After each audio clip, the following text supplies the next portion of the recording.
Hello, everybody. Welcome to ADD Masterminds. That was me doing an accent.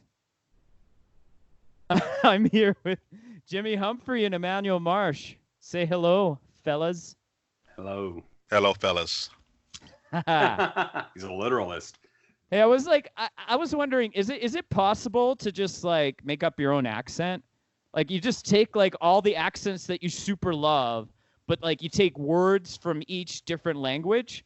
Like I've been listening to like these podcasts where there'd be somebody who says poverty, but they say poverty. And I'm like, I just love how that sounds. Yeah, it's called English. There's also like English people when they say Twitter. It's like Twitter. I dated a girl who was very Southern, but she also was fluent in British, as she would say. And she would regularly, just for laughs and giggles, just start talking long stretches of time as if she were British. And she was actually quite good at it. Like she could hold it for like hours. It was crazy. Ooh. Me and my wife visited London for, I think we were there 2 weeks, and I would find myself going into this British accent by accident. I wasn't trying to, but it is probably weird. But I do that. Are weird like that. I do that around my aunt a bit. Like she's very Tennessee, Eastern Tennessee sort of accent. And anytime I get around her, I start slipping into like, well, Kim, like sort of like, and I don't normally talk like that. Like I might have a twinge of something Southern in my voice, but not for the most part. And, so I get around her and it's just like I start just conforming to her image. My wife is from New York, and when she gets around her family from New York, her New York accent comes out real thick. And I do not like New Yorkers. I never have. It's one of the groups I'm prejudiced against. And when that New York accent comes out, I want a divorce immediately. Like, well, it just sounds like anger, doesn't it? I don't know. I don't know. It's weird, and I just don't like the pronunciations. I'm okay with the tone. It's loud and whatever, but the pronunciation, it's like the way she says gum. Oh. Give it a go. What is it? What does it sound like? I don't know, because I'm Southern. I can't even say words that short. Like, if I say it, it's still going to be 3 syllables. When she says it's like, gum. I don't know. That's awesome. But I hate it so much. I've been hearing a lot about life coaches. And I'm like, what exactly does a life coach do? Like, hey, yeah, you go buy those groceries. Pay with your Visa. I've seen a lot of like friends of mine who have been like former pastors or pastors in between pastorate gigs who all of a sudden become life coaches. It seems like a pretty prevalent thing. I don't know why it's such a thing though. I've never thought, man, I need to pay somebody to tell me how to live my life better. Like I would just buy a book if I needed that. I think Sorry, go ahead. There's different certifications for it and stuff, but it's kind of like counseling, but without the training. Emmanuel's a counselor, by the way. Oh, very cool. But it's kind of like, well, I guess the Christian equivalent would be mentoring. Mm-hmm. So it's basically somebody you're bouncing ideas off of, and they'll give you strategies to, like, I'm a procrastinator. So a life coach would, like, I don't know, make me set goals and not procrastinate. So basically somebody to motivate you, maybe, or try to. It's just interesting to me because, like, in sports, there's always, like, that coach that's super yelly all the time, and it's just brutal on the players, but he gets good results. I'm, like, just imagining there's a life coach that makes you cry all the time. It's like, you bought the groceries wrong! Yeah, that real tough kind of. Yeah. I really don't and I guess you don't really need qualifications. I mean, they have certifications, but they're kind of easy to get. But I mean, like, I'm a counselor, but that doesn't mean my life is together. So I guess anybody could be a life coach. Didn't really matter how you're doing. So you mean they're not necessarily great at buying groceries? Well, like, I'm a procrastinator. I mean, I think I can offer advice to somebody who has problems with that, but I don't take it myself. You know, I don't know that there's there's a very low ceiling on what you have to be to do that. You know? Actually, that's true too, because like I'm an industrial hygienist, and so I deal with health hazards in the workplace. You know, wearing hearing protection and stuff like that. Do I take that home with me? I can't say I always do. Your home is a waste. His home is a toxic wasteland. yeah. There is mold in your shower. You're okay with it. Yeah, exactly. I'm just gonna wait till that mold turns black, so it really gets interesting. Don't they say like mechanics cars are the worst because they know exactly like how much to maintain it, so it's barely holding together? As a son of a mechanic, I can say my dad. He does not keep cars up at all. He just waits for something to break. He didn't believe in routine maintenance. Yeah. We had a car that went 3 years without an oil change. He was like, you don't really need to change the oil. Just do that to make money. So maybe nobody practices what they preach. I don't know if I'll say nobody. Nobody I know, though. Absolutes, eh? Absolutes are always bad. Sometimes they apply. I've been reading this book by Scott Adams. I'm kind of obsessed with it. So it's like all over the ADD master list. Scott Adams. It's called Loser Think. And he talked about like negative thoughts and how negative thoughts by nature really stick with us. And so instead of allowing the negative thoughts to take over, he was saying, look for positive, sticky thoughts. So I was thinking, so what's a positive, sticky thought that you could hold on to? Does the positive, sticky thought get cast in a negative light? Is that what? Like if your mom's saying, you'll never amount to anything, you know, or they're all going to laugh at you, you know. That's not a positive thought, is it? Right, but is he saying like to turn the negative thought into a positive thought? Is that what he's saying? I guess, yeah. Reframing it as a positive thought would make sense, yeah. So if they're all going to laugh at me, then at least I must be somebody important because I'm the center of attention then, right? There you go. So it might as well be funny, right? Right. Were you a class clown as a kid? Actually, in 6th grade, I did get voted class clown. Ooh. Manuel, were you ever accused of that? I went through a phase in 8th grade. But generally, I was a nerdy kid. But I did go through a little phase of class clown. But I went through a phase of being a teacher, and I did too. It's an early career choice, and I decided if there was going to be any class clown, it was going to be me. So the kids liked me. I didn't really like teaching though. I love teaching. I had a professor used to say, I teach for free, but you got to pay me to grade. And you got to pay me to deal with parents. That's what you're paying me for. Oh man, don't get me started. Anyways, parents suck. Yes. I think all of us have children, but a former youth pastor that I used to go to church with would tell me, "Man, I hate parents." Hey, I went to a church once, and we hired a youth pastor who didn't even like kids. Oh. Now, in my defense, I was against hiring the guy. I was like, "Do not hire this guy." They hired him anyway. But it's like a month on the job, and he was like, "Man, I don't see how y'all do this, hanging out with all these kids all the time." It's like, it's in the title of the job, dude. Youth pastor. Well, it's funny. And this kind of brings me to our next topic. Like, it's easy to see those shortcomings in other people, but we struggle to see our own shortcomings. So when we say parents suck, obviously Emmanuel and I don't mean us. We don't suck as parents. No, I mean me. I really do. But it is difficult as a teacher to deal with parents. And I was just thinking, it's like, actually, this was Jimmy, you added this to the list, didn't you? Why are we so blind to our own shortcomings, but we're good at seeing them in others? That's a good question. I don't know. I think there's like this tendency we have towards like self-righteous behavior that makes us that way. Self-righteous behavior. Right.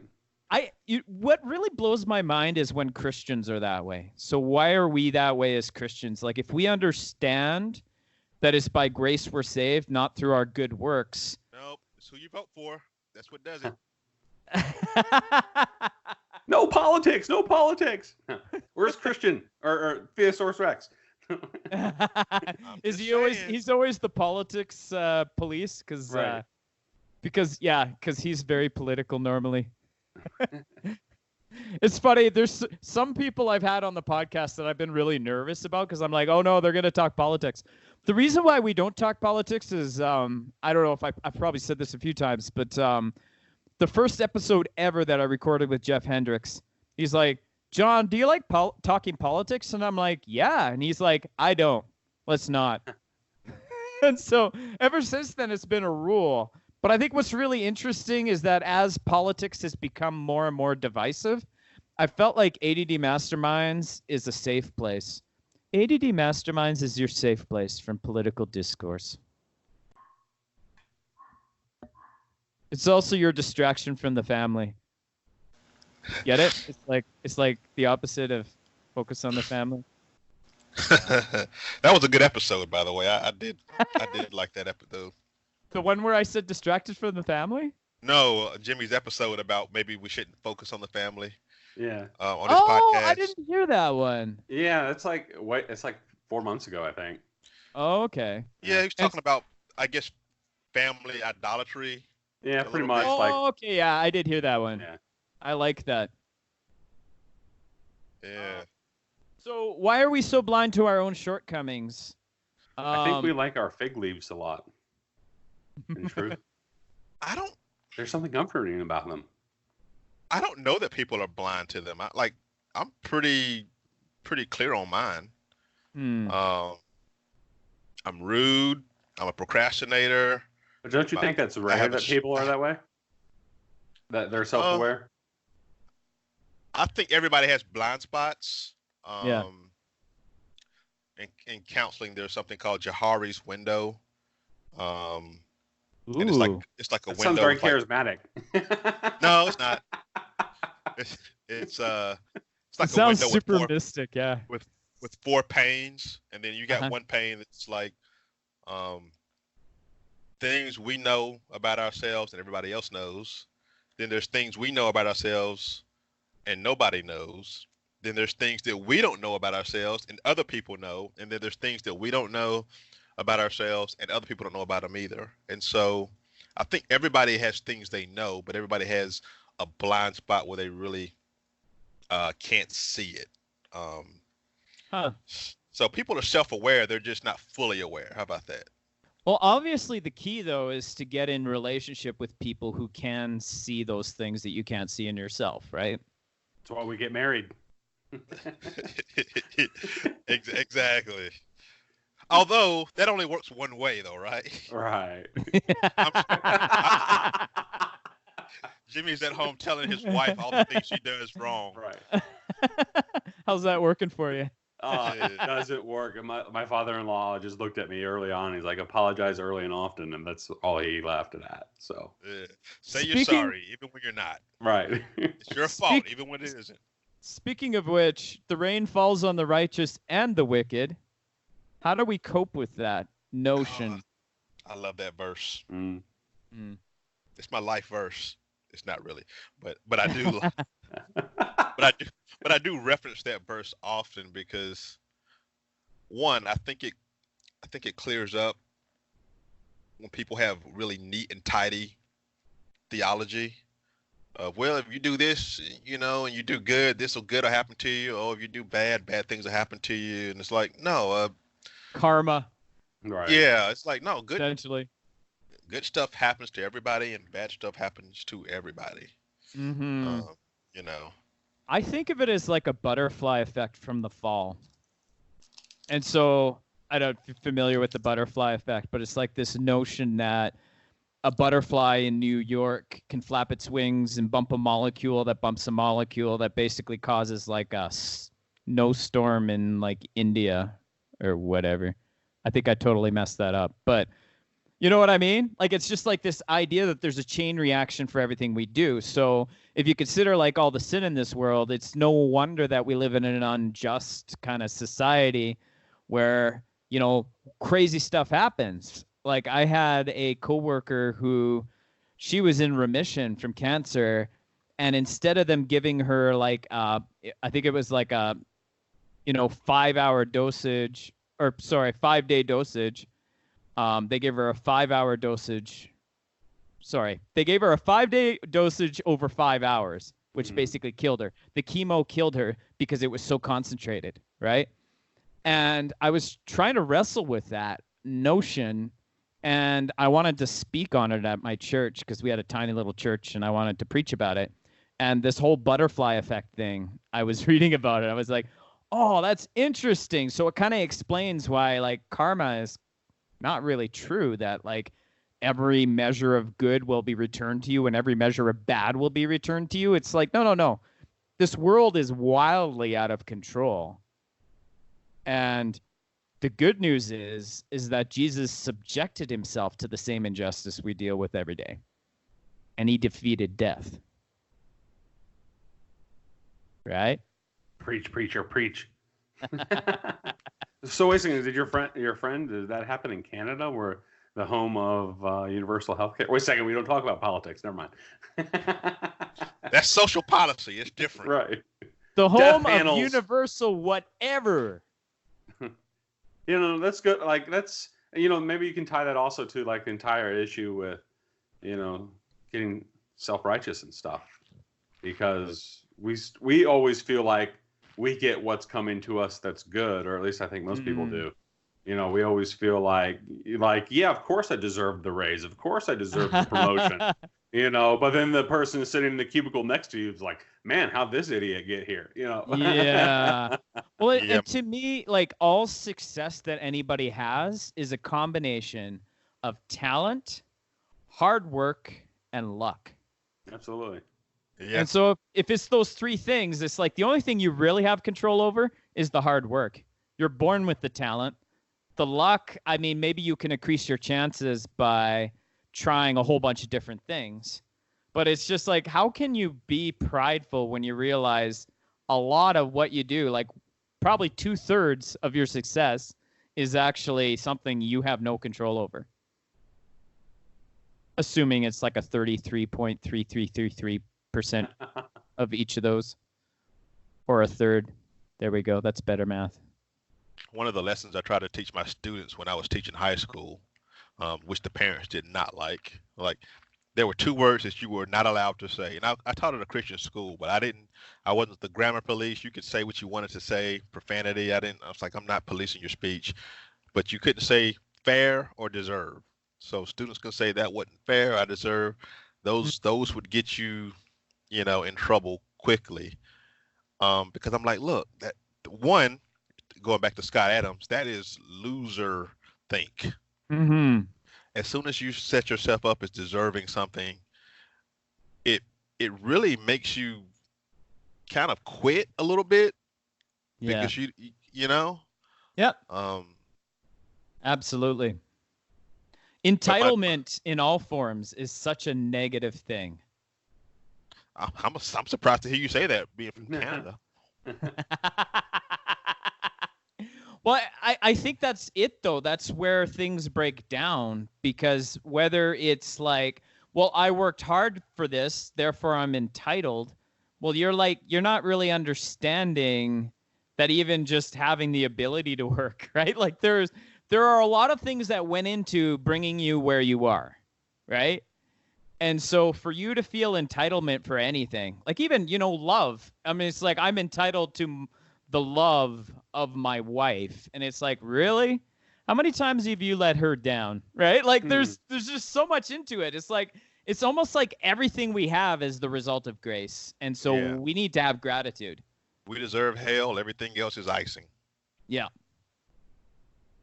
Hey, so this one, I think it was Theosaurus Rex that said this. Scamming the scammers, is it moral?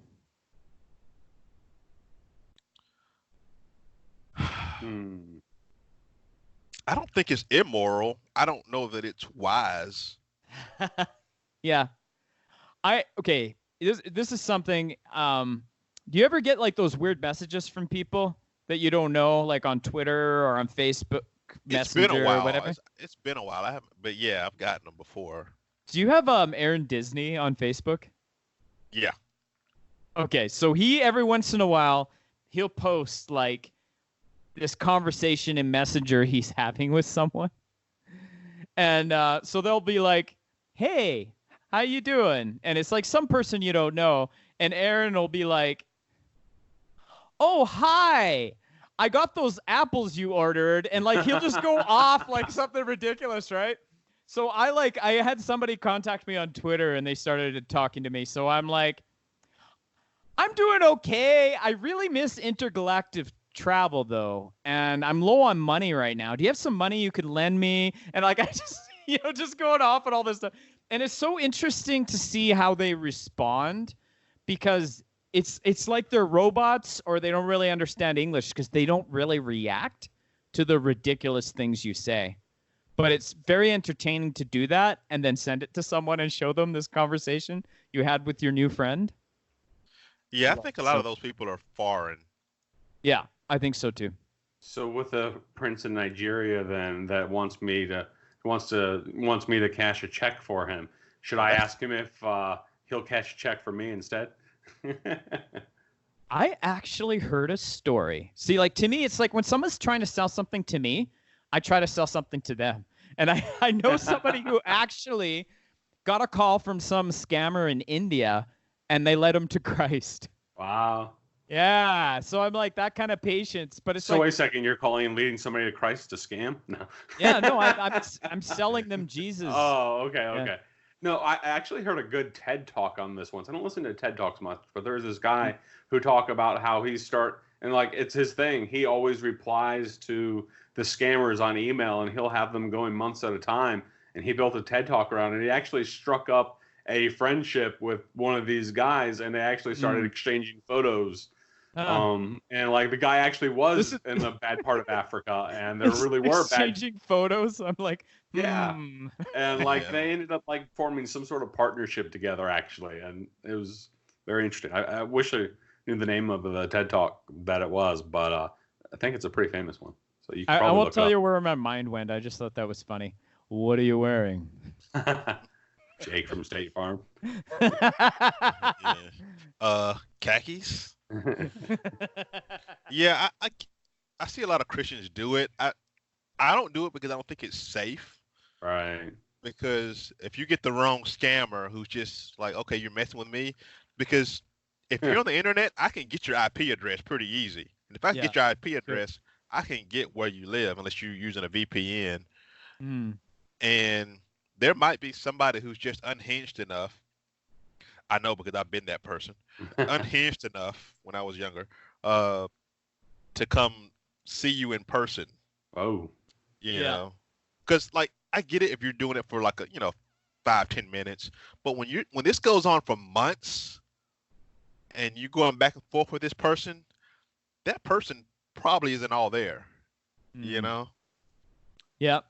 I actually had something like that happen years ago back in the internet when it was still wild west, like when everybody was still mostly on AOL and CompuServe type, internet. And I was actually You're old, Jimmy. I know, right?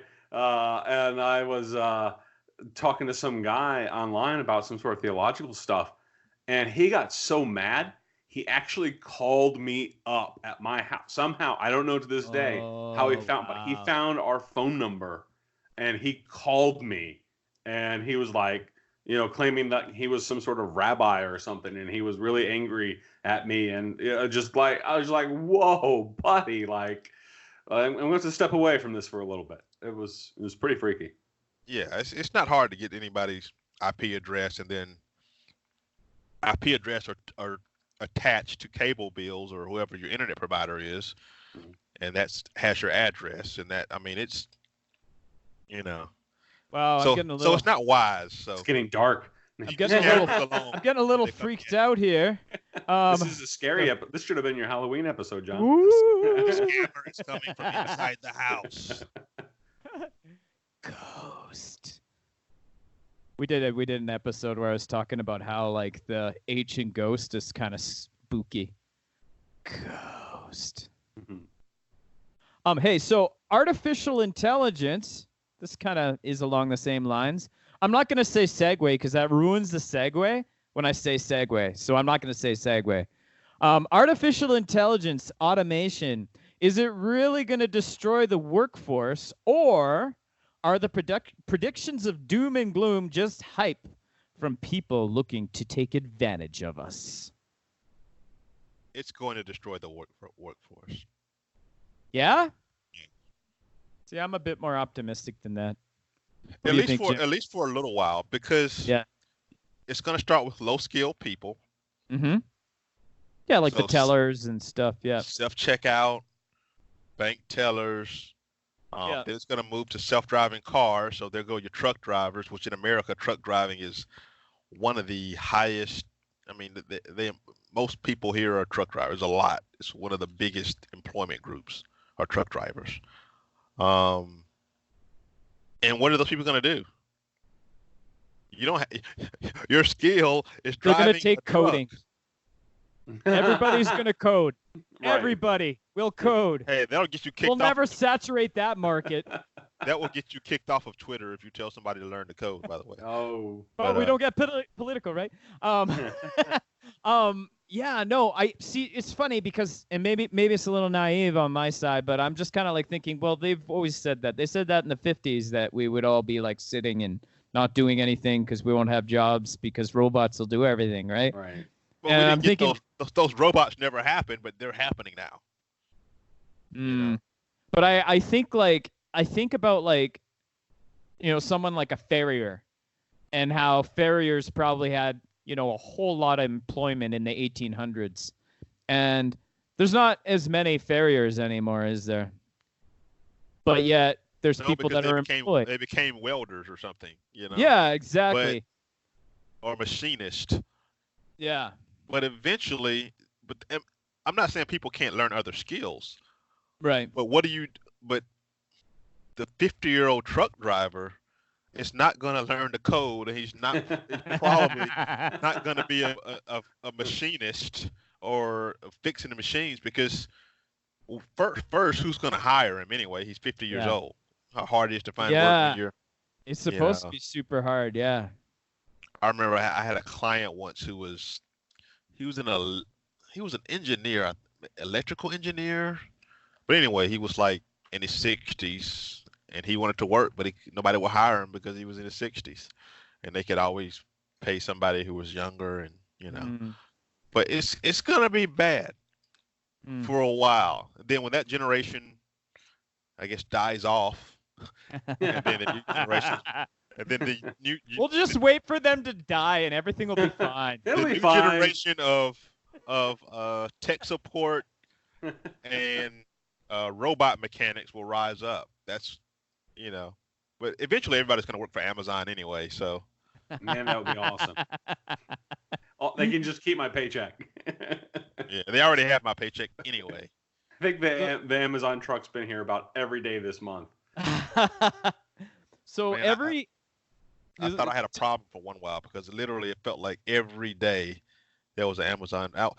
Look, once you start hiding boxes from your wife, you know something's going wrong. So today's episode is brought to you by Amazon and Acme Lasers. Have you guys tried the new Acme laser? Oh, it's so great. I love it.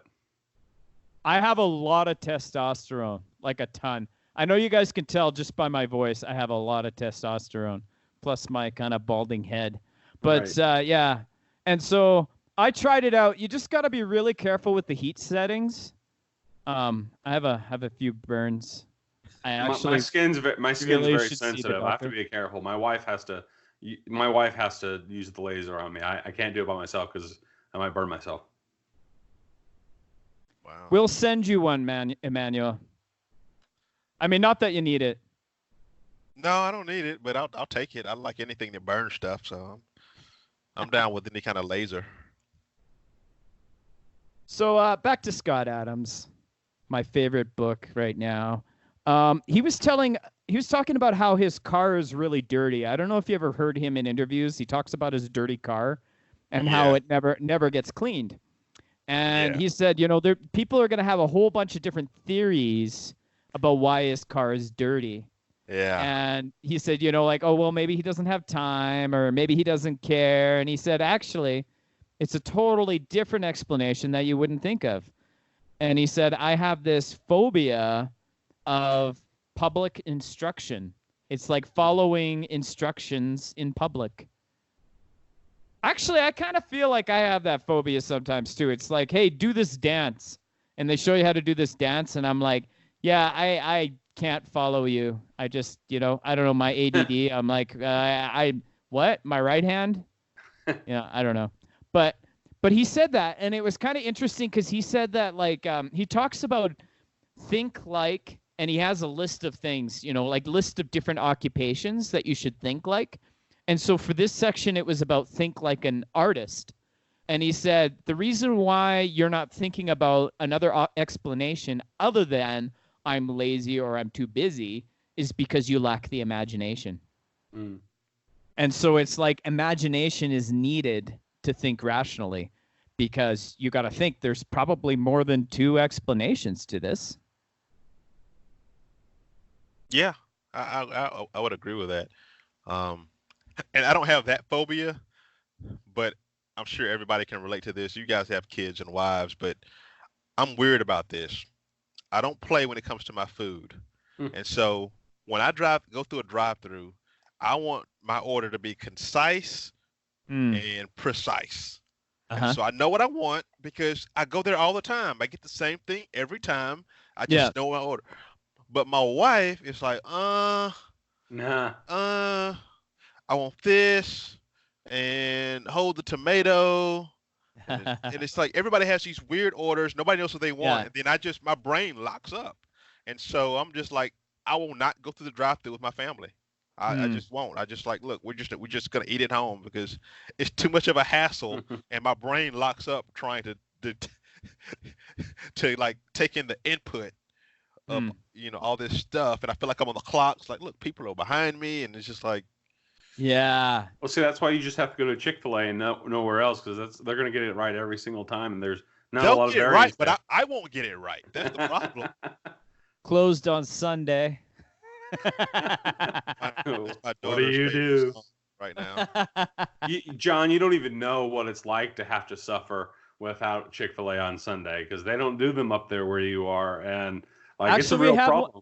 We have one in our airport. So. Oh. And I've been there once. It was pretty okay. Pretty okay. Was it like whenever Theosaurus Rex says he says chicken fillet. He's fancy. He's a fancy dinosaur. Well, down here in North Carolina, we call it chicky-filicky.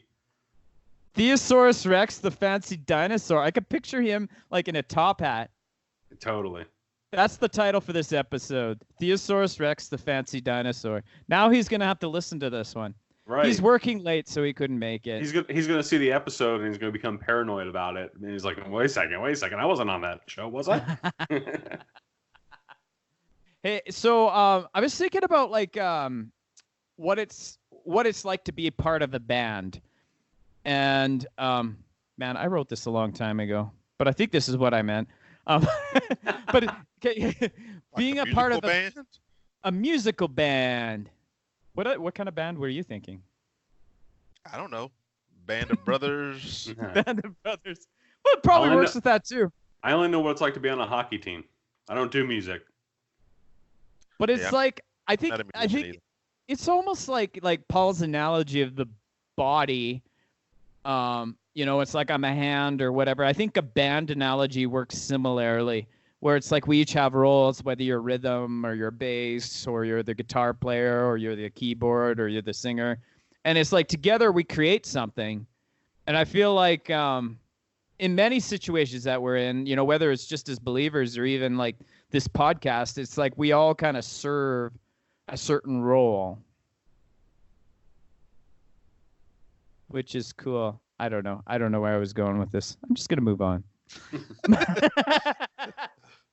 Isn't it great? We only spend a couple minutes on each topic.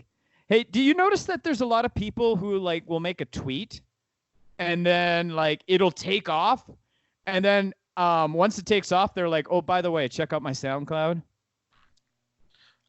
I'm not on Twitter, so Oh. I never notice. I'm not on Twitter because I don't want to go viral for the wrong reason. I'm serious. I just know that I'm going to say something in 240 characters or whatever they're up to now, and it's just going to get it's going to go really bad, really fast, and it's going to make a mess of my life. But that is good marketing, though. It can be. It can be. And it's just funny. I'm like, maybe I should have a SoundCloud just in case, like my tweets go viral. That's smart. They have to go really viral to get any significant traffic. Like, I had some tweet go viral, I guess you could say, and it had like, I don't know, 8,000 or something. Ridiculous. Oh, it's pretty good. It was like crazy. And I was like, oh, whoa, wow. Like, I don't even have anything to sell. Right. Like, I know. I was like, I need to find something like I can make money with all of a sudden. And I was just like, but then I decided just to all of a sudden like, oh yeah, follow up, like check out my website. And like 3 people out of the 8,000 clicked on it. You're such a metrics guy, hey? Like, you know how many people click on your website. The curiosity just gets me. I mean, it's like, it'd be nice if I had like good metrics, but I don't know. There's just some, I don't know if it's maybe me in my big bad banker thing that's always just curious about, numbers and where they come from. Humble brag. My podcast Humble brag. partner, I've made. He checks all that stuff out. It's like, hey, we got this many listeners in California. For whatever reason, Californians listen to our podcast more than anybody. But he cares about all the metrics and stuff. And I was like, I don't really care if anybody listens. I'm just doing it just to do it. And if it, I know. Well, that's kind of it, right? Like, I just love creating stuff, so I'm just making stuff. Like, I'm actually in talks about doing a 3rd podcast, which I'm like, really? But this sounds like something that might take off in a bigger way than anything I've done before. So I'm like, I'm kind of intrigued. It's we were gonna call it the Enneagram 4's Survival Guide. And so I'm like, man, Enneagram 4s like feel so misunderstood. This might be a safe place for them. I also like think it'll be good therapy for me. Because Kevin and I are both 4s, and we're like, say something is like, me too. We'll just be broing out the whole time. I don't know how tolerable it'll be, but I don't know if I can follow that podcast because that means I'll have to take the Enneagram test to actually find out and understand it. Well, you're not a 4, I can tell you that. Somebody said I'm a 7. I have no idea if that's true or not. I don't know. I'm the enthusiast. I'm a 7, I think. So I don't know. Maybe that's why I disagree with you so much on your podcast. Are you? Okay, wait. I was thinking you might be a 5. The intense cerebral part, perceptive, innovative, secretive, and isolated. Who, me? Part of that. Jimmy, I was thinking. But... Secretive. Yeah, maybe once I was. Maybe once I was kind of secretive. Lately, I've been pretty good at putting it all out. Yeah. What about the challenger? Go back to being secretive, Jimmy. I'm tired of your opinions.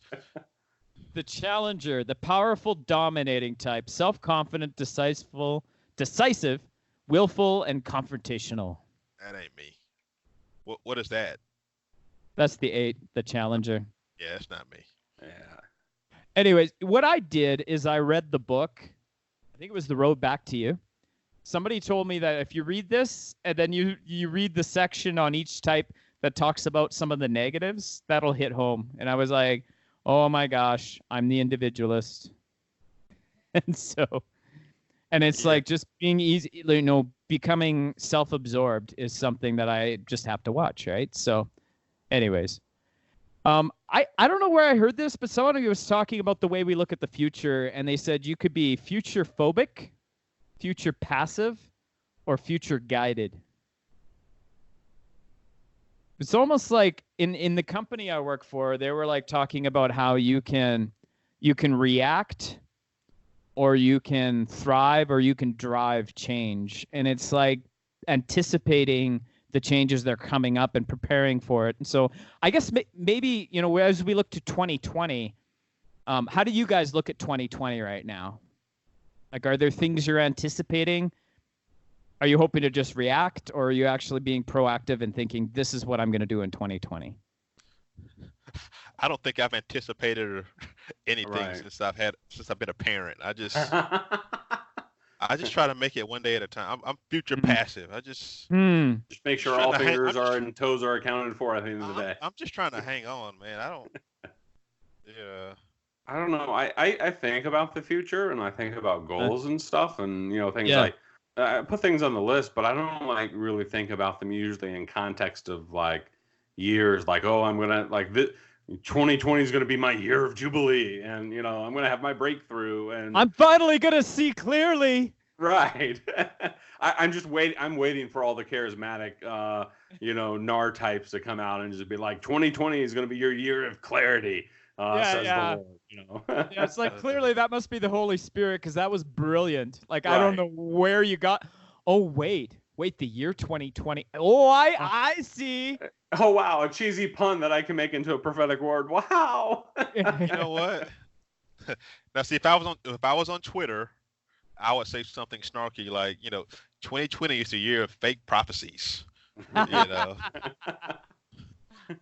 like it. But I'm not. I just might tweet that. But I'm not on Twitter. I'll pretend I came up with that, and only hearers of the podcast will know that. The hearers of the podcast. That sounds so spiritual. What about the doers of the podcast? I don't know if you want to do what we're suggesting here. I don't know. As I think about 2020, I'm thinking that the word productivity is coming to me. Like, this is my prophetic word for myself. But I feel like it's time to step up my productivity. And it's between, the two podcasts. Now we're talking about a third one. I need to get my certification at work, so I need to step that up. And then I'm also want to finish that Bridge of What album I'm working on. And so there's a lot of things I want to accomplish. I don't think the book's going to get finished next year. That's ridiculous. So I'm just going to shelf that. I'm going to shelf the book. You're going to shelf the unfinished book. Yeah, I'm going to shelf the unfinished book. It wasn't very good anyways, but buy it when it comes out in a couple of years. Scott Adams says, test small before you go big. I don't know if you guys there's certain job types where you're taught that. I don't know if it's economics, but you start with a small model and then you scale it, right? And so I've been thinking, and I guess this kind of I'm a math major. And I remember one of the things my prof said to me that just totally changed the way I looked at mathematics. He said, if you don't understand a mathematical concept, pick a small, a very easy example of the concept that you can understand so that you can apply the rule to more complex equations. So it's what's the law of zeros or whatever, right? And it's come up with a really small equation, plug a zero into it and see what happens. I don't know. I just made that up. But you know what I mean? It's this idea that you can bring something down to something simple and then you scale it to a bigger problem. The philosopher Bill Murray once said, baby steps. Baby steps. The philosopher Bill Murray. Did you like I that? love how he crashes weddings. That's so awesome. Does he still do that? Yeah. It's kind of obnoxious when you actually think about it, but it'd be kind of cool because I was a huge Bill Murray fan for a long time. Still am. I think it's only obnoxious if he does it out of just kind of his own desire to be look at me. Right. But if he does it for fun and people get a kick, then that's pretty cool. So I'm a Bill Murray fan too. He lives not too far down just a couple hours from here. Charleston is his primary home. And he's known for showing up at restaurants, just sitting down and eating people's food. And he'll be just and they'll never believe you. That is so awesome. I was going to say, is Bill Murray crashing weddings still a thing? I did this thing on Facebook years ago where I'd say, is blah, blah, blah still a thing, right? And it started to kind of take off where people just started expecting me to do it all the time. And there was one time where I was like, legitimately, I was at church, and my pastor, a church of like 200 some people, and my pastor says, "Is blah blah blah still a thing, John Howie?" in the middle of his sermon. And I was not paying attention. I kind of turned, I'm like, huh? What just happened? Right? But I was thinking about how, like, you know how you have like those artists, like let's say you have Michael W. Smith, who wrote Friends, and he's like, oh, people wanted me to do that stupid song again, right? I feel like if I had a thing like that, it's my still a thing. People are like, oh yeah, that's what John does. It's kind of like the catchphrase that kid has, Yeah. and people will not let it go. Yeah. Do you have a thing like that? Like you're just like, people expect me to do this all the time, and it's a gimmick, and I hate doing it, and I'm done. I used to do that with, I don't really do it much anymore because I got married, but I used to go around telling people all the time, I'm awesome. Yes. Kind of doing like, Barney does from How I Met Your Mother. Yeah. I really took to that. It appealed to me. But, eventually somebody's like noticed, it's like, Jimmy, you don't do that much anymore. And I was just like, oh yeah, I got married a year ago, and my wife doesn't like it. Yeah, and you're no longer awesome anymore. You're married. I'm married. You don't have to be awesome anymore. No, your wife won't let you be awesome anymore. Right. If I'm being awesome, then something's afoot. She needs to keep me in humble mediocrity. Yeah, exactly. You tone that down, sir. I'm awesome. No, you're not. She's like, I don't know if I can go out with you in public anymore. And so I was like, okay, I'll scale it back. Take off that I am awesome t-shirt. Right. Actually, somebody did get me I was doing it so much, somebody did buy me a t-shirt that said I'm awesome. I still have it in my closet. Well, you did that episode of your podcast that said, don't forget to be awesome. Yeah. This podcast is... People expect me not to like Christian music.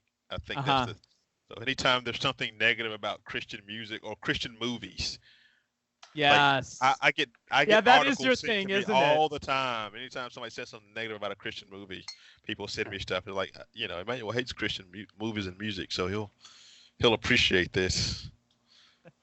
Well, did they say that about Star Wars? Because that's a Christian movie, right? No. I've seen the Obi-Wan and Kenobi Jesus look-alike memes. I love those so much. Those memes. How great is the cat meme? Like, how much do you love that? Or do you hate it? You hate it, Jimmy, don't you? I didn't mind it at first, but now I hate it because it's been so done. Oh, I think it's so funny. So it's like the lady, the lady and the cat. Yeah. Oh, it's so funny. People started tagging me in memes that were using the meme to make fun of the meme, and I was just like, oh man, this is worse than doubling down. That meme was funnier for longer than I thought it would be, and then it just got There's always this at the trail end of something being viral. That person who's still trying to get a little squeeze out of that orange, and it's just not funny anymore. But I was a big fan of that. I always wonder about the people that appear in the memes, like think of the baby with the clutched fist meme and stuff like that. Like is that kid like 15, 16 years old now, and is he like looking back and say that's me? Because that stuff's been out for a while. They do follow-ups. Like I've seen some follow-ups to like people who were in memes, and they'll like show them how they grew up and stuff, and so that you can find out about a lot of those. That would be so weird. Like that lady though with the cat meme, like she has to did she deactivate her social media account? No, she's so tired of seeing it. She's actually okay with it. She that was from like one of those Real Housewives shows. Oh. And she had went through a nasty divorce, and it was a whole she was like that was the most painful moment of her life. And people are making a meme out of it. The picture was the most painful time. Wow. No, not the picture, but that moment. Like she was. Oh, okay. Like it was like she was going through this divorce, and it was. But she's come out and said that it didn't bother her. I bet that's super hard. Like I can't imagine like just how that tears someone apart going through a divorce. Yeah, it was a weird kind of situation. I don't even remember all the details because it was kind of complex. But yeah, you can find the whole video of the whole thing. But I like the lady and the cat meme. Yeah. I will See, say, I like I the know lady in the cat meme, but I don't really care about the lady in the picture. there's a. It's not a super popular meme, but I've seen it enough floating around out there. It's got like millions of views and stuff. It's a video of some lady I actually used to work with at my first job at a grocery store, and Oh, she's really? like, yeah, like she's like on a video, and she's like being interviewed by the local news, and they're talking about the cold or something and Christmas, and she's just like, well, I'm just gonna be feeling all fat and sassy. And I was just like, whoa, I know that lady. I used to get crab legs from her at the grocery store, Winn-Dixie in Huntersville. Like, Wow. Imagine that's your thing. I'm gonna be all fat and sassy. and it was like, that is so Shirley. Like, I was just like, that she was 100% exactly like she was represented in the meme. It's unreal.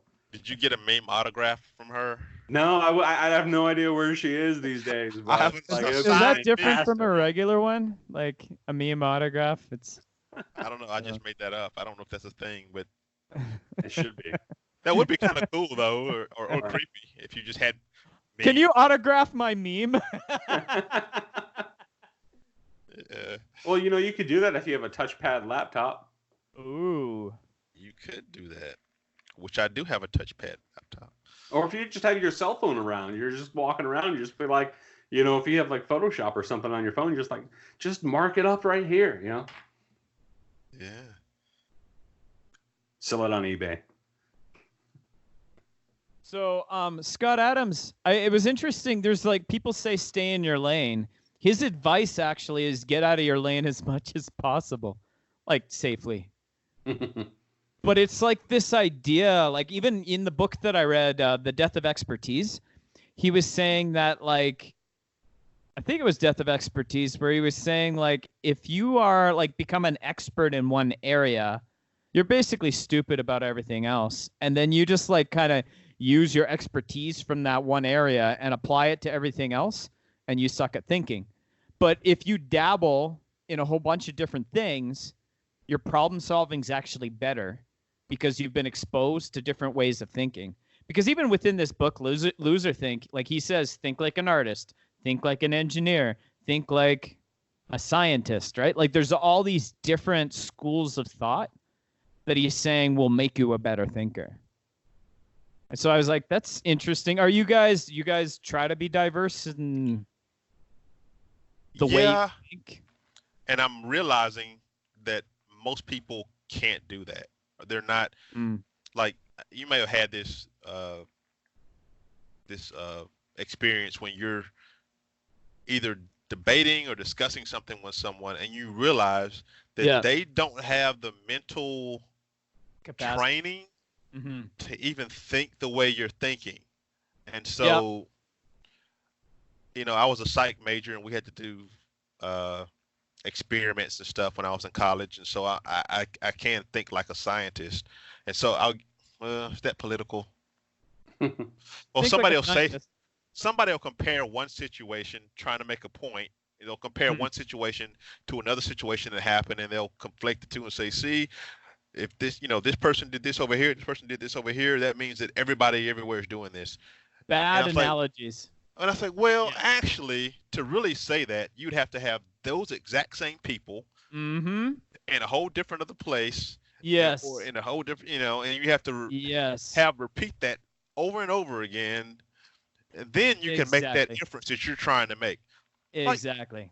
Like, they look at me like I got three eyes. It's just because their brain doesn't think like that. Their brain says, no, these police officers did this over here in North Carolina, and these police officers did this in California. See, it's completely racism. Different situations. Right. It's like, no, it's two different people in two different places, in two different situations, and you can't just extrapolate. No. Well, I think that's what happens too when we put ourselves in other people's shoes, like to personalize it. If I look at someone and say, well, I wouldn't have gotten divorced in that situation. And it's like, you haven't been in that situation. So how can you even like understand that? You know what I mean? Or say so-and-so didn't get divorced when that happened to them. And it's like, was it exactly the same? Because the scientific method states that you don't change multiple variables. You know, you change like 5 variables in this, you know, in these 2 different experiments, and then compare the 2. It's like, which variable is the one that changed it? You don't know. And the biggest variable is you're not married to that person, so you don't know what you would do. There's just I'll clean it up a little bit, but there's a saying of, you know, for every beautiful woman, there's another man who's tired of her. You know, it's like because somebody might think, well, you know, she is so gorgeous, any man will be lucky to have her. Like, no, there is a guy who's like, I can't get rid of this person. Yes. You know. Yeah. You know, what's funny though with the get out of your lane thing is that, you know, I've seen it at work over the years. Especially the big bad bank, you know, we have this tendency to silo people and get them in these, like, you know, make them the subject matter expert. Then all of a sudden that's all that they can do and think about. And then like they almost start collapsing just because they've become so focused and such an expert in that particular area. And then it's almost like any little shift happens at the bank, or all of a sudden they, you know, maybe get laid off and have to get another job. It's like they can't function. Because they've become so siloed and so expertise in what they do. And they can't even imagine doing anything other than what they've done. Yeah. I feel like I dabble in so many things, but I feel like I have to do it without a whole lot of confidence. You know what I mean? Like you don't go into it and say, okay, well, I'm going to tell you guys what I think about American politics. Well, I'm a Canadian. What do I know? I don't know anything. And so if I'm gonna jump into a conversation about something, it's like I have to really approach it humbly, because I'm not the expert. I'm the expert on very few things. Yeah. I probably know way more about industrial hygiene than you guys do, but it never really comes up. So yeah, that's one of my pet peeves. Is I have a few friends who are, mostly people are British, or I don't know. They have weird things. I don't know if they're British, English, UK people. I'll just say that. The UK. And they just are always talking about American politics.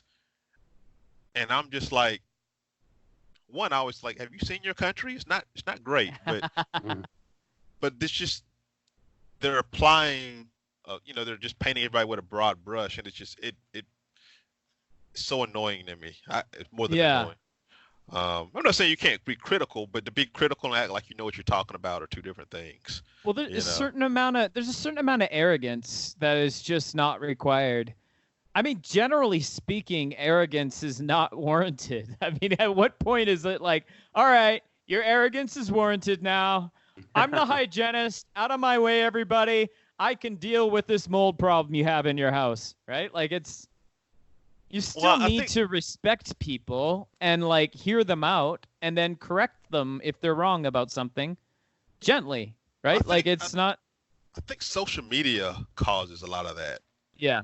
Yep. Because it makes you, one, your own brand in a way, you know? And so there's never been a time in history where you could get your opinion to more people faster than right now.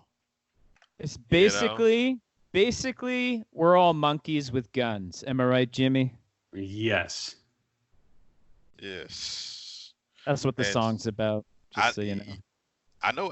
I've heard the song several times. It was in my head all day. Don't sing it, because it'll be in my head. I'm working on a new one right now, and like it is so hard to get all the words in. Like Xander was like, I want you to do more of like a modern flow. And so it's like crazy. Like finding time to breathe. It's crazy. But it's got so many lyrics. It's ridiculous. Hopefully I never have to do it live, because I don't think I could. Well, you should. So don't ask me to tour. Could you slow down the music? I guess I could have, maybe. I don't know. It's fun though. It's going to be fun. It is, but that's a possibility. You should see if you can't partner with the people who did the recent remake of Planet of the Apes. You know, there's that scene in the second one where the monkey, you know, decides to go cross over to the enemy lines, and he acts like he's a dumb chimp, and then he acts like he's got the machine gun, and he's just acting like he's stupid, and people are laughing at him. Then he kills everybody. That's an interesting twist. Yeah. Not all my music's monkey related though, so stop monkeying around. Well, you're missing your niche. Yeah. You could be the monkey guru on Twitter. That's what's gonna get you discovered. You know, like Monkey this, fling poop. this guy Bridge, My next man, single, monkey flinging all poop. of his music is about monkeys. And they're gonna be like, it's a metaphor for politics, but he doesn't talk about politics. Yeah. No, it's I don't know. It's interesting. I like where this is headed. Song I'm really excited about that I got to write is called Keys, Shut Up and Drive. And like the idea is like it's a father passing this like classic car to his son. And he's like saying, the keys are yours, shut up and drive. But like the song is full of advice on how to take care of the car. And it's a metaphor for his life. And it's like, because I think a lot of times when our kids, you know, get to that age where they're about to leave home, and I'm getting close to that, I was thinking about how like, it's like your kid is just like, oh, I don't know if I'm going to be able to make you proud. And it's like, this is not about me making you proud or you making me proud. This car is yours. Like, it's yours now. I want you to take care of it for your own sake. Just like I want you to take care of your life for your own sake.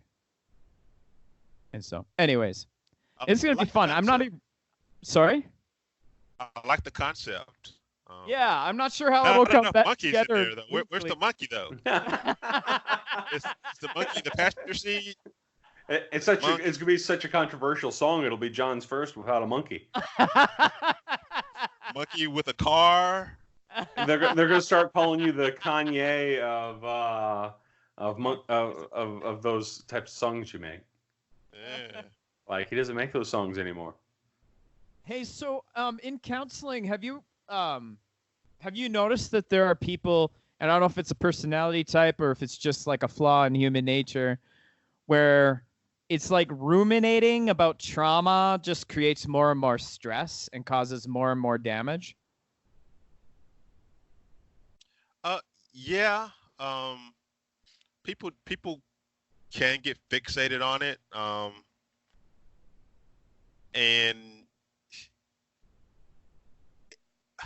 I don't know if you would call it an obsession or whatever, but yeah, there is sometimes people are kind of have an unhealthy obsession.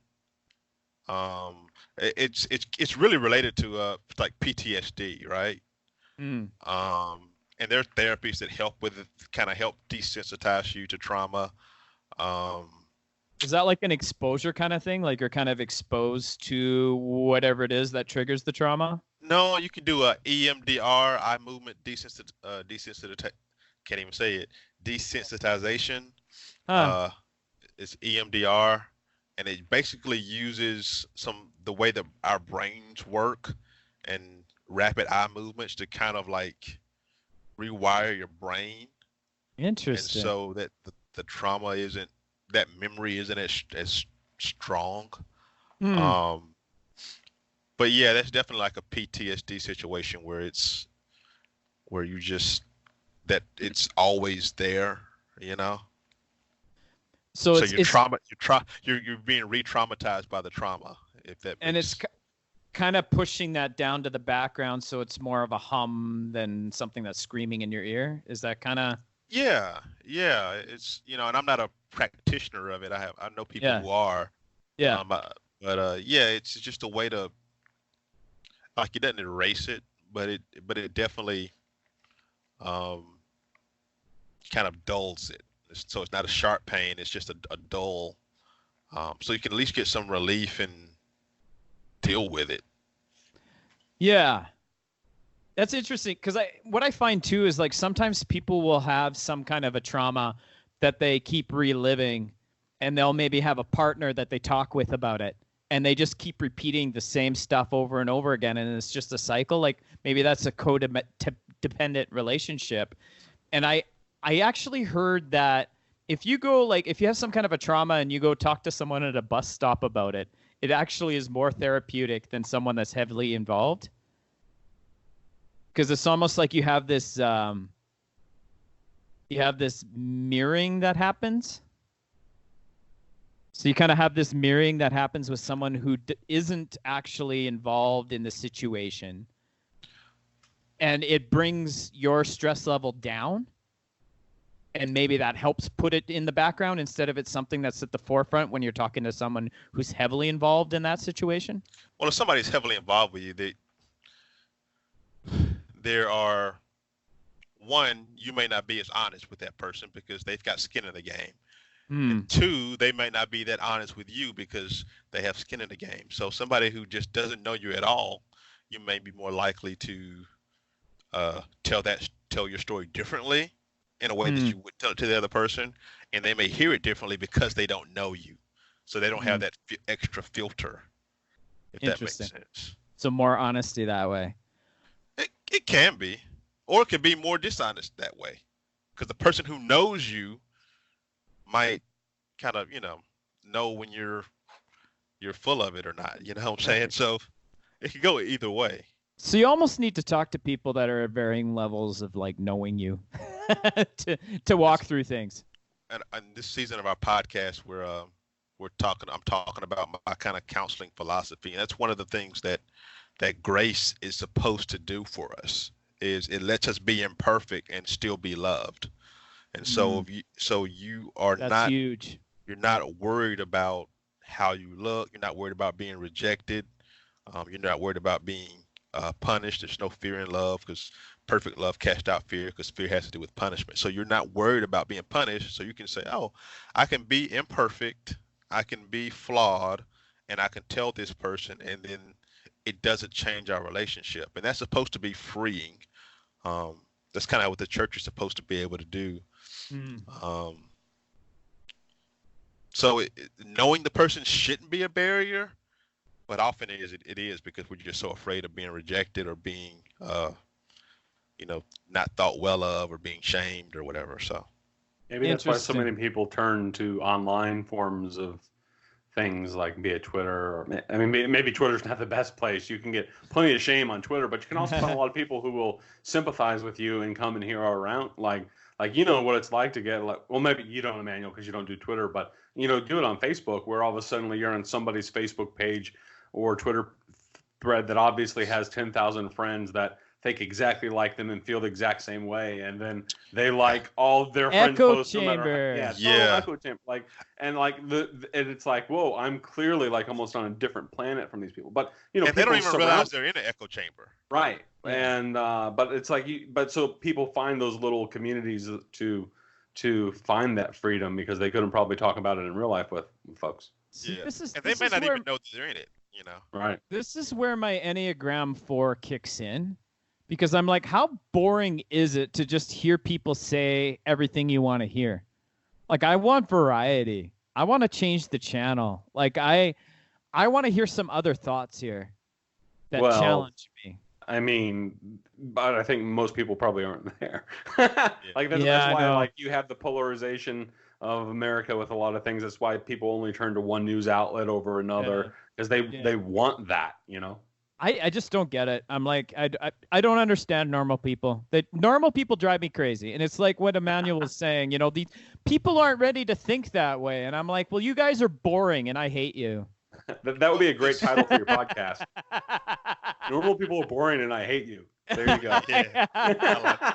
Too bad. It's all about fancy Theosaurus Rex. Well, it's fancy. It's fitting in feels better than being on the out group. So most people are going to gravitate toward fitting in.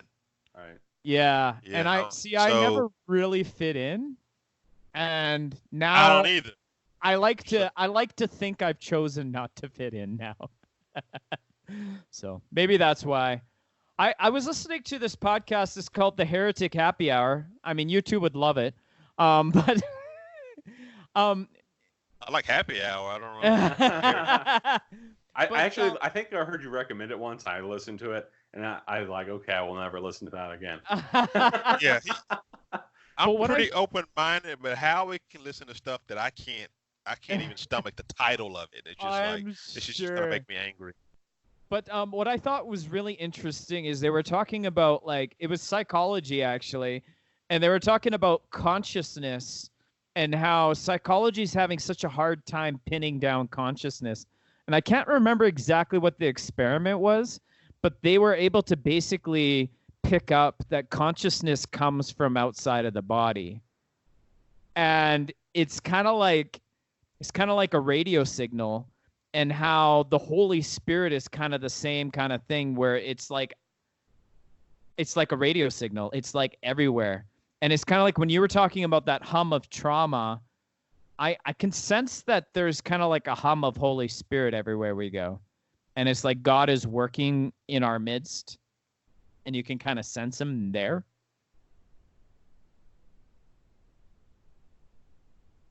Makes sense. I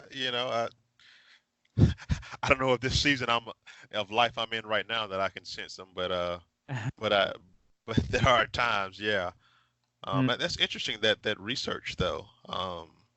It's also why when people are so definitive about science, Yeah. I'm like, because there's people who will tell you, consciousness, that's just brain chemicals that are making you think you're conscious, and it's just a part of evolution. And it's like, well, consciousness comes from outside of it. What? Yeah. Not that but eventually science lines up with God. Is yeah. Yep. Even when they don't want to. And I loved that about university. It seemed like everything I studied, there was a jumping off point where they would just be like, yeah, and then after that, we don't really understand. And I think it's if you go into depth into any topic, that will happen.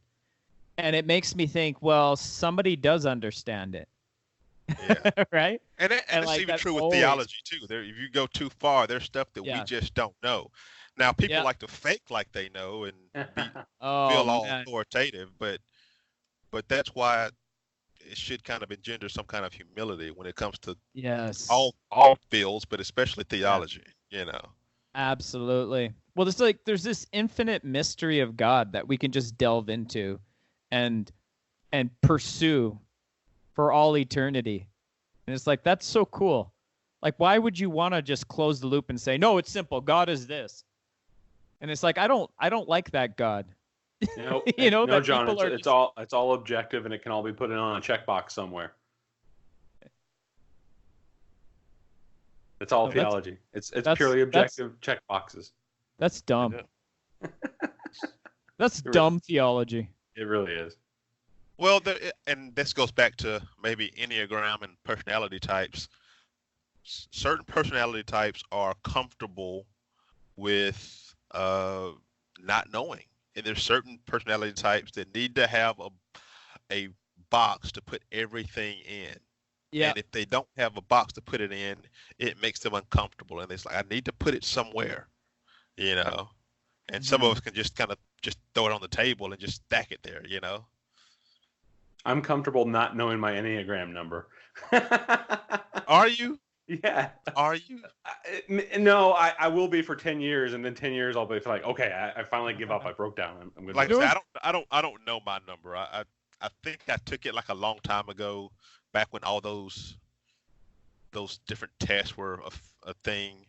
Yeah. We're actually thinking about doing a whole podcast season on personality test, and just each of us taking them, and then just doing a podcast episode about what we think about it, and what we think about personality tests in general. But are they helpful?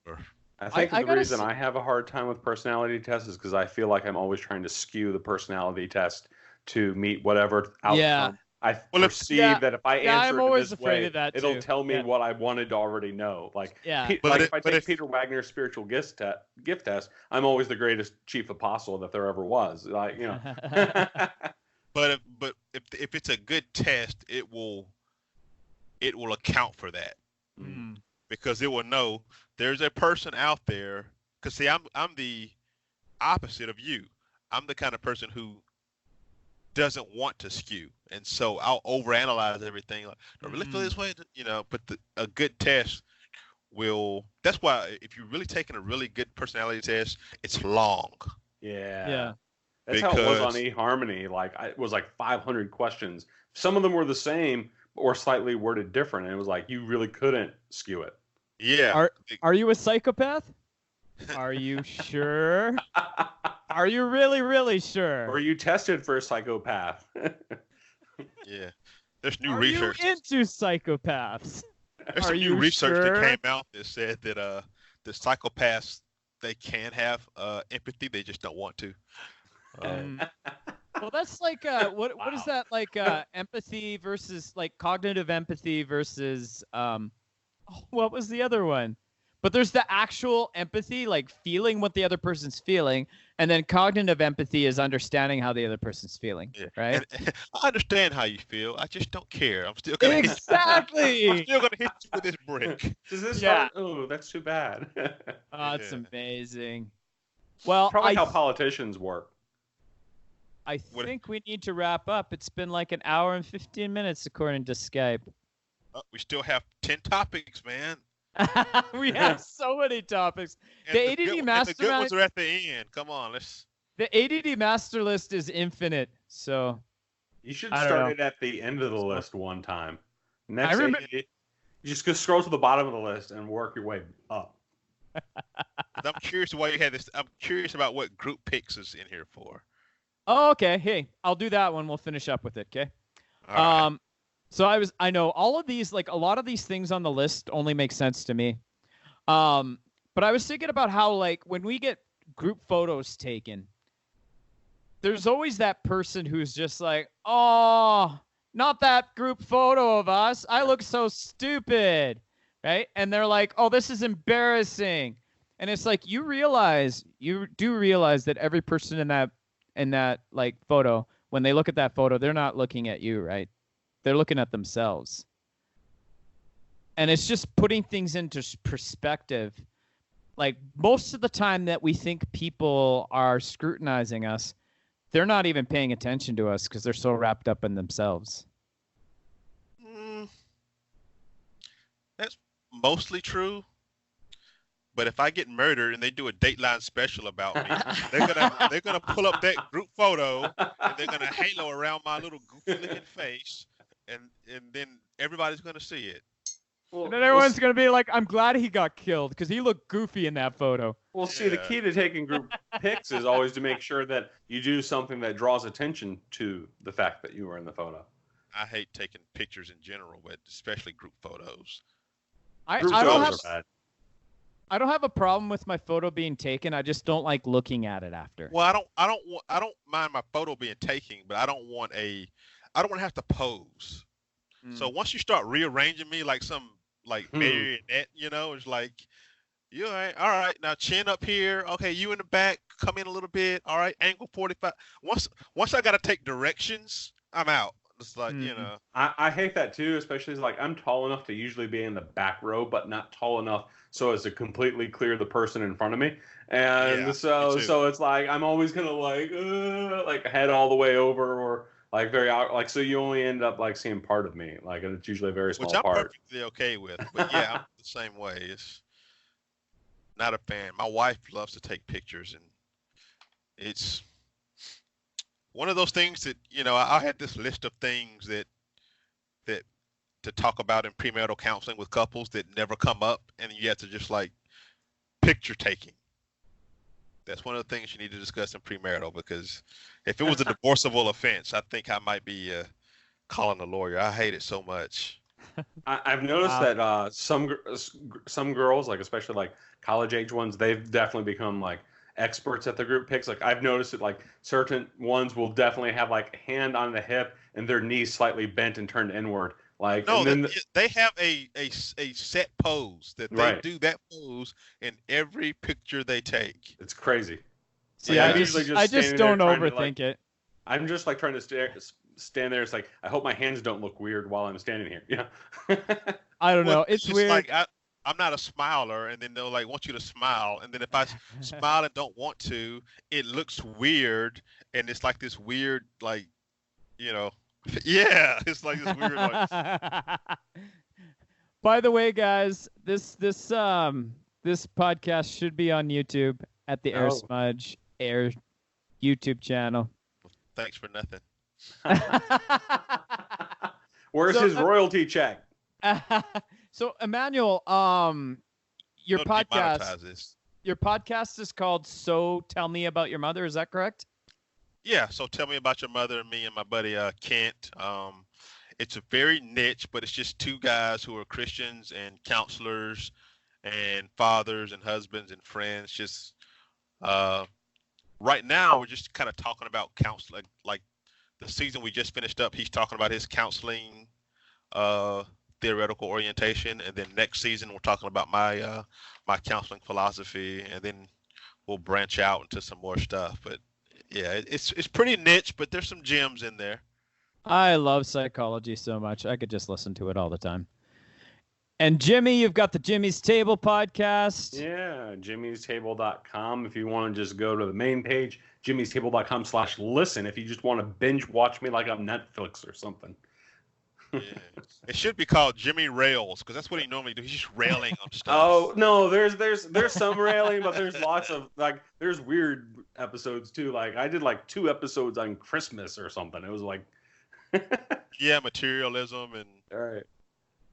Materialism good, according to Jimmy. Right, absolutely. Anyways, Emmanuel, what's a good way to get a hold of you? Well, my email for my podcast is Emmanuel with an I. Emmanuel at SoTellMeAboutYourMotherPodcast.com. The website is SoTellMeAboutYourMotherPodcast.com. Yeah. I love that title for a podcast. So Freudian. It's awesome. Well, it's not even about Freud. It really started when I was teaching, and anytime I'd have something with a student or whatever, and I'd be talking to my counselor friends about it, and they'd be like, probably an over anxious mother. And so then it became just this thing, this running joke about it's always the mother. And then Always. It became, Yeah. And so we got ready to do the podcast. That was just kind of like the natural. We tried to do another title, but that one just stuck because That's a good title. It's Yeah. great. And we've had people say, "Look, I've been listening for two seasons, and you haven't told me about your mother yet. Like, when are you gonna talk about mothers?" Cliffhanger. Oh, this is like How I Met Your Mother. You don't do it until the very last episode, huh? Yeah. Just a thought. All right. Anyways, thanks, guys. It was so much fun. I love doing this show, and I'm so glad you guys could come on. I cannot do it by myself. It'd be ridiculous. It'd be like Jimmy ranting on his podcast. Just kidding. You should do more monologue. You should do more monologue. I got do- a lot of good stuff. You got a lot of good stuff. I do that for Wax Museum once in a while. I Yeah. started doing these monologues where I play music in the background. I did one where it was monkey with a gun the whole time. And I did not say the word monkey at all. It was amazing. How do you talk over that? I turned it down. It had to be way down. That seems like it'll be. It is a loud song. Was it? You'd have to your viewers or listeners would have to be dropping acid to hear you do a monologue on top of monkey with a gun. That would be pretty intense. Right? That song should come with a bag of shrooms. That's a great endorsement. Anyways, yeah, also catch me on the Wax Museum. I'm Bridge Livwat. Thank you for listening to ADD Mastermind. Air Smudge.